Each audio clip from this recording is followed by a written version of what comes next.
Hello, it's the Comics Kid 2099, and I'm back for part 2 of my Batman collection. When I left off last time, we were about to talk about Batman lovers and madmen. Last time I mentioned that the Joker has a multiple choice origin story, where basically you could do 60 Joker origins, and you would have the option of choosing which one you think works the best for the character and for the whole world of Batman.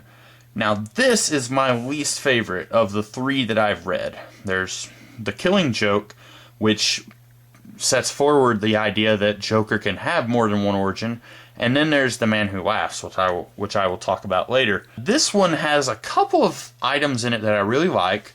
I really like the idea that Batman's batarang is what caused the Joker's mouth to be kind of a permanent smile. You can see there's some scarring on his mouth. And instead of being dropped in a vat of acid, Joker is dropped in a vat of antidepressants, which scientifically, that definitely doesn't work, but you know, it's a comic book. Things aren't ever really done realistically in most comics anyway. At least with acid, you can just say, well, we don't know what kind of acid it was that bleached his skin and turned his hair green. Out of this, I think, 6 issues storyline, there's only those 2 things about the story that I like. I pretty much just consider this not to be part of the origin of the Joker at all. I think that The Killing Joke and The Man Who Laughs, I think both of those stories work much better together. And if you read Year 1 and then read The Killing Joke and then read The Man Who Laughs, I think they work well together as a sort of unofficial trilogy. They don't contradict each other at all, whereas this book really contradicts a couple of those. If you're interested in just the Joker, sure, get this, but if you're interested in Batman, and like me, I'm interested in Batman's whole career and kind of which story takes place where, things like that, this story definitely doesn't really work in conjunction with the rest of the timeline.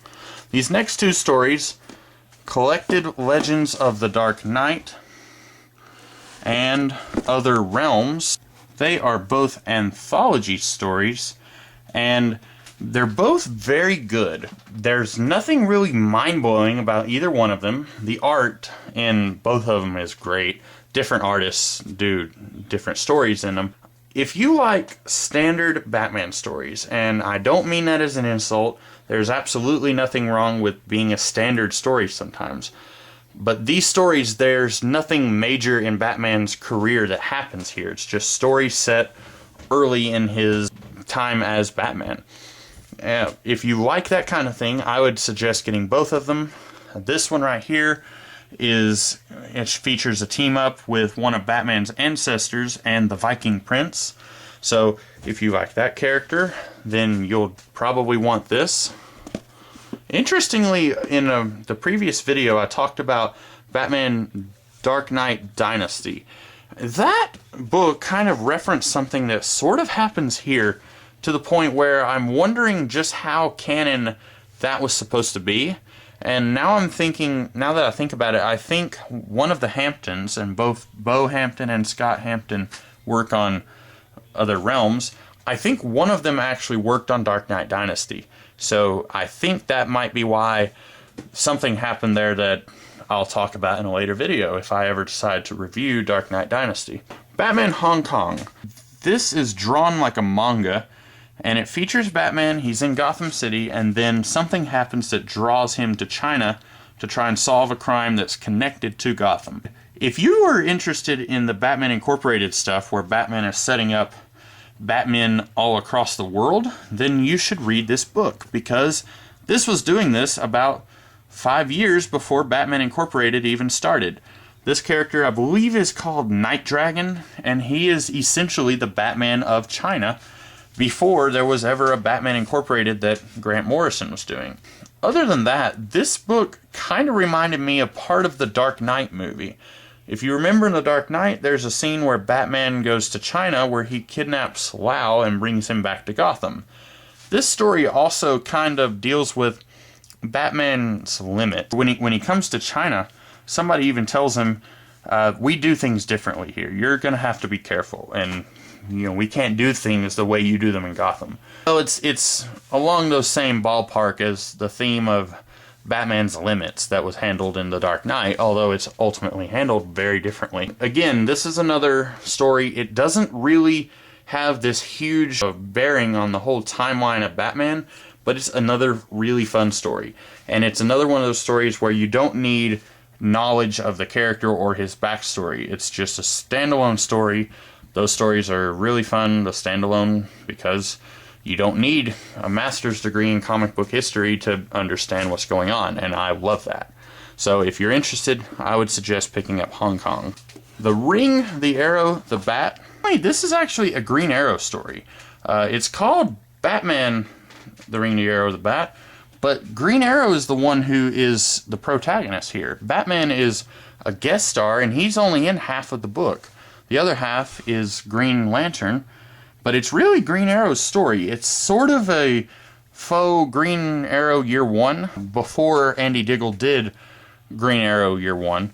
And it's showing how he goes from being basically a boring ripoff of Batman to being the Green Arrow that we all know and love. And the 40s, 50s, and 60s, Green Arrow was just a ripoff of Batman. And it wasn't until the 60s when Denny O'Neil kind of turned him into this urban champion that he is here. And this story basically, again, it's written by Denny O'Neil in the 90s this time. And it shows his transformation from Playboy to what we're all more familiar with. So that's another good one. And just a side note, you may or may not be aware of this, but I am really interested in Batman's timeline, where books take place, which books take place where, and it's really more of a hobby of mine. This story was helpful for me in figuring out the placement of a couple of Batman's early stories and some other stories that work into the timeline as well. So if you're into that sort of thing, then this book might be up your alley. But really, I think if you're a fan of Green Arrow, then this is a book you cannot afford to not have on your shelf. Batman Long Shadows is one of 3 books that deals with Dick Grayson deciding that he is going to become Batman. There's Long Shadows, Battle for the Cowl, and Battle for the Cowl Companion. Now, I haven't read those last 2, but as near as I can tell, all 3 of those books are basically about the exact same thing, which is Dick Grayson becoming Batman when Bruce Wayne is believed to be dead. Now, this one was not a bad story. It deals with Dick Grayson turning the symbol of Batman into something a little different than what Bruce would have done with it. It's not a bad story, like I say. Two-Face is in it, and I don't really care for Two-Face. I think I might have mentioned that in the previous collection video. But here, he feels different almost every time that I read a Two-Face story. He feels different than the last time. And this book is no exception. He doesn't feel like the same Two-Face who shows up in, say, Dark Victory. He doesn't feel like the same Two-Face who shows up in The Dark Knight Returns. It's just one of those things. But conceptually, I think this book worked well. I may feel differently if and when I read Battle for the Cowl and Battle for the Cowl Companion. Batman, the Cult. This is by Jim Starlin. He has done some really good work at Marvel. In the 1970s, he had a brief run on Doctor Strange. He's the guy who created Thanos. He created Adam Warlock. He did some really fantastic stuff in the 1970s. Unfortunately, in the 1980s, he did some really horrific stuff, and this would be one of those things. This came out after The Dark Knight Returns, and as near as I can tell, it's basically Jim Starlin trying to out Dark Knight Returns The Dark Knight Returns. In it, Batman drives a tank, and I think that's a reference to, in The Dark Knight Returns, Bruce actually mentions that he modified the Batmobile due to riots. Well, riots are happening here, although we never saw that monster truck Batmobile again. It's not a bad story. I like the villain of the piece, and I like the history of Gotham City. This gives you some of the history of when Gotham was founded, and gives you a connection to the villain, to Gotham City. I liked all of that. The only thing I didn't like was Batman himself, where he's very un-Batman-y. He's treated like a rookie in the first half of the book by the villain of the piece, and then by the end of the book, he's acting like Rambo. I think he kills several people and kind of callously says, well, they're bad guys, so it's okay. That's just not Batman. I'm pretty tolerant on almost anything that you want to do with Batman. Tonally, I can handle just about any tone that Batman stories can be done in, but I am very not happy with when Batman is treated like a murderer. That's one of the few things that I just can't stand about when Batman stories try to cross that line. This is 1/3 of the Jim Starlin stories that have been collected. There are some more that I will get to right here. This one is maybe the best one of the bunch. It's really short, as you can tell. It's Batman 10 Nights of the Beast. That guy is the KG Beast, and he was created by the Soviet Union sort of as a super weapon, and I'm not sure why he wasn't deployed. Maybe he was about to be, and then the Soviet Union collapsed. I'm not sure, but he was, I think, imprisoned for a time, and then somehow he escapes, and his whole thing is he is going to kill 10 people, and once these 10 people are killed, America will collapse. That's how important these 10 people are, and Batman's not one of them, I don't think, but one of them is Ronald Reagan, and Batman basically has to say, okay, I'm going to stop the KG Beast from killing Ronald Reagan. And I think this is one of those things where the KG Beast is described as unstoppable. He's never failed in a mission, so Batman's work is cut out for him. This is another one where Batman just doesn't feel like Batman to me. It's another one, yet again, where the Batman becomes a killer at the end of the story. And I think later this was retcon, because what happens is he locks the KG Beast here in a big room underground, and then just says, well, see you later, I'm not coming back. But I think I read somewhere that later it was said that secretly Batman went to the police and said, like, hey, wait like 2 days and then go pick up the KG Beast. That's where he is. I feel like this is Jim Starlin trying to say, look how dark and grim and gritty Batman is, because, you know, The Watchmen had come out, Dark Knight Returns had come out, this was just a couple years later, and, you know, it feels really silly reading it now, because I don't have to have you go turn the volume up to 95 on the grim and gritty with Batman. I like some darkness in Batman, but I also like a little lighthearted adventure stories, and I feel like these stories by Starlin are trying to undo all of that. The one story you've most definitely heard of by Starlin, A Death in the Family. Now, I know there's a version of this book that collects A Death in the Family and this next one I'm going to talk about. This only collects the 4 issues of Death in the Family. And famously, this is where Jason Todd, the second Robin, dies. It's mostly well remembered for the fact that DC actually made a telephone poll. You called one number for Jason Todd to die, you called the other number if you wanted him to live. I feel like if they hadn't done that, if this had just been a story where they killed Jason Todd, it would not be held as high as it is today. Far too often I see people putting this as one of the highest Batman graphic novels of all time, and I just do not see it. I've read it, it's extremely ridiculous. Everything that happens in this book is insane. The Joker becomes the ambassador to Iran, okay, and that's one of many things in this book that is ludicrous. It is most definitely not a good story. The best thing I can say about it is that it influenced Batman's mood for, I would say, up until today. Of course, now that Jason Todd is alive, according to Judd Winnick's Under the Hood, it's not so much true, but I would say the best thing that this book can boast is that it influenced the way Batman acted up until even the early 2000s. I think this book had ramifications in the way Batman treated everyone else around him. But as a story itself, by itself, this is a really terrible book. A Lonely Place of Dying. This book is one of the ones that it's collected in A Death in the Family, one of the later printings of Death in the Family. And this is the introduction of Tim Drake. That's him right there. That's actually Dick Grayson's costume, but it's Tim Drake in the costume. And this crossed over with the New Teen Titans at the time. It's not a bad story. Tim Drake actually uses his mind, and I think that's it's interesting how he arrives at the conclusion that Bruce Wayne is Batman. it makes you wonder why no one else in Gotham has come to this conclusion, but I think it makes it look like I'm focusing on his legs. There we go. It makes it seem like everyone else in Gotham and the world is just an idiot. Now, this has work by Marv Wolfman and George Perez and Jim Aparo. I like all of these guys. I like Tom Grummett. I didn't know he was doing work in the 80s. I thought he was a 90s guy on up. If you see this online, probably it's a little expensive.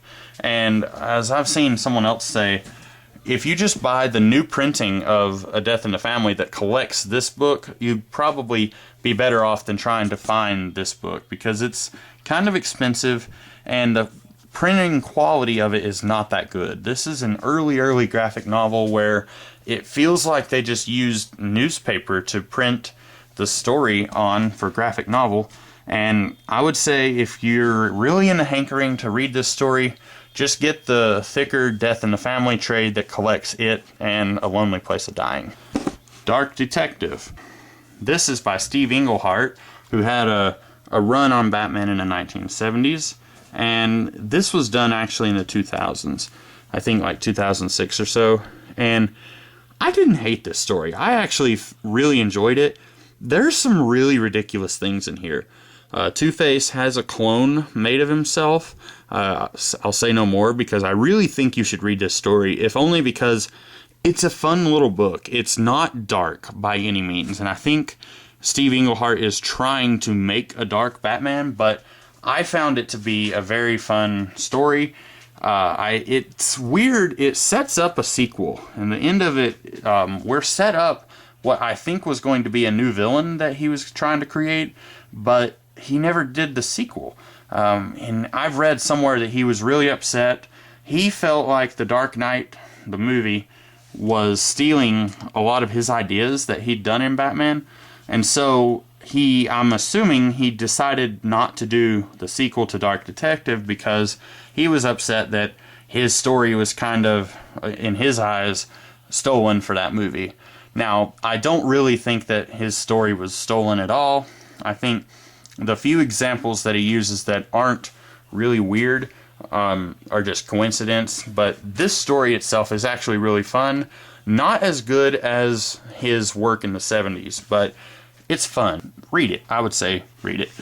Broken City by Brian Azarello and Eduardo Risso. I love Eduardo Risso. I want to make babies with his artwork. This is a fun little story. I would say this is similar to As the Crow Flies in that I really enjoyed this story up until the last 5 pages.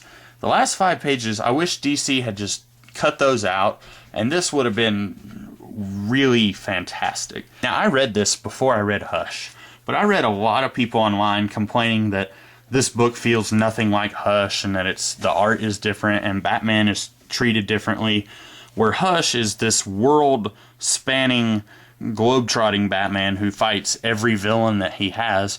This story just has 1 or 2 villains, and it's very gritty compared to Hush. It's very much just a Gotham story. I'm okay with this story. I think part of it is that I read it before Hush, but other than the last 5 pages, I thought this book was remarkably good.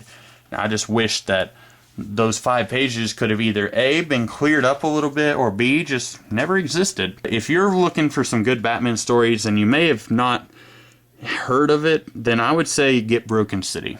Maybe you can decide for yourself if you like the ending. Sword of Azrael. This story is interesting. It only exists to introduce Azrael. I don't really think that Denny O'Neil would have written this story if they weren't already planning to do the Knightfall storyline, where Batman is replaced by this guy. This story itself takes a couple of weird twists and turns just so that Azrael is aware that Batman is Bruce Wayne.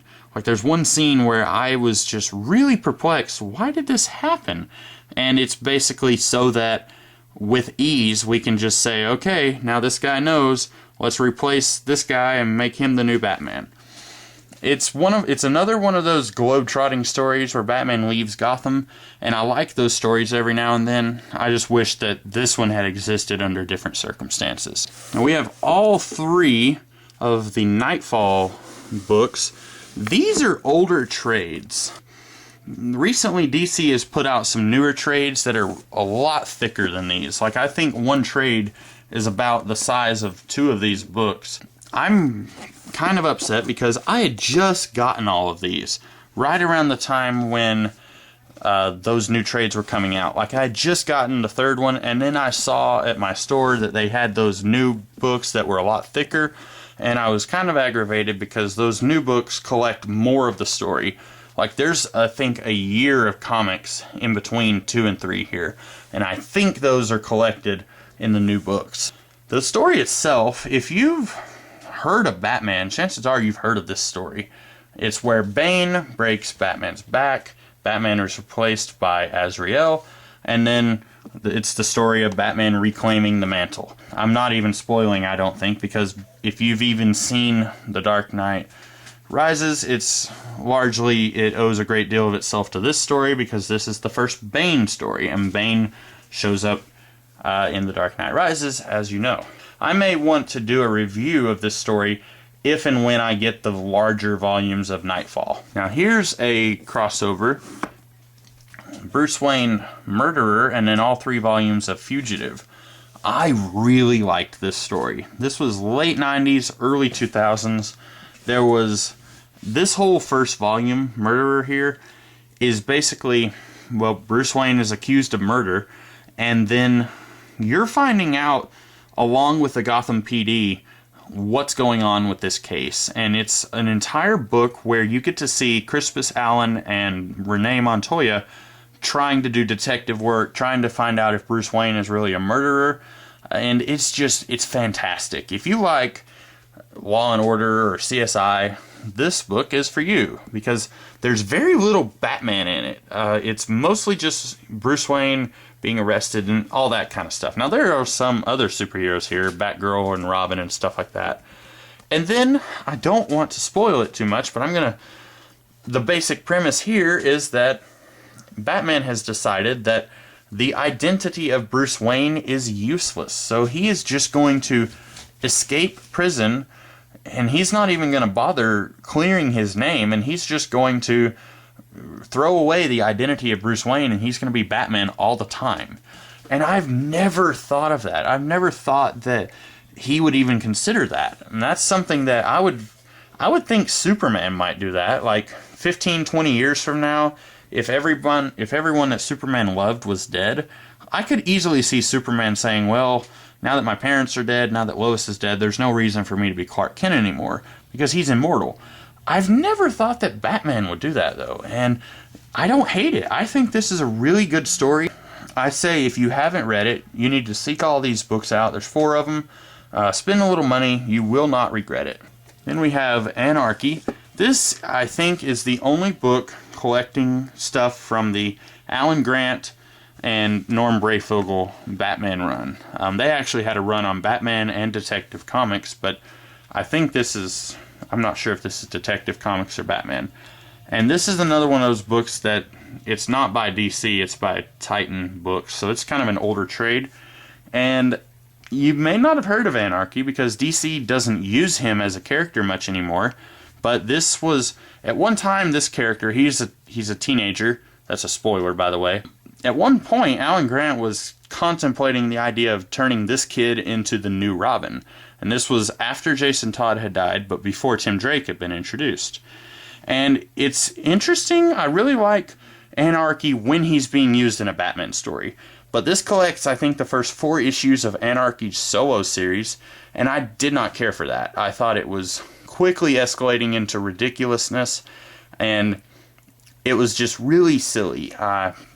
That's the best I can put it. And I don't mind silly, as I've said earlier, but this was just silly in a why am I reading this kind of way. But as long as Anarchy is used as a Batman character in Gotham, I don't mind. But once you take him out of Gotham and make him his own guy in a solo series, then no thanks. Gothic, written by Grant Morrison. This was done in the 1980s, long before Grant Morrison's long-running run on Batman. And I don't think this is a very well-known book. It's not nearly, in Grant Morrison fan circles, it's not nearly as well-known as, say, Doom Patrol or Animal Man. And it's not really talked about a lot as far as Batman stories go. But I think this is a really fun story. It's another one that takes place in his early years, like most Legends of the Dark Knight stories. And I think this is just a really good story. It's got... One thing I don't like about it is that it tries to meddle with the night that Bruce's parents were murdered. I could go the rest of my life without reading a Batman story where somebody has to show us something we didn't know about the night that the Waynes were murdered. Leave it alone, people. It's fine the way it is. You can tell your stories without trying to mess up that particular part of Batman. The art is by Klaus Janson, who did the inking on Dark Knight Returns. And it's just a really good book. It's got gangsters in it. If you like gangsters, like in the Batman Begins and The Dark Knight, I say read this. It's really good. Plus, if you're a Grant Morrison fan, you pretty much obligated to have it. Batman, The Last Angel. This is a weird book. See, it's actually a Catwoman book. It's not even a Batman story. It's a Catwoman book. Her costume doesn't even look like anything she's worn before.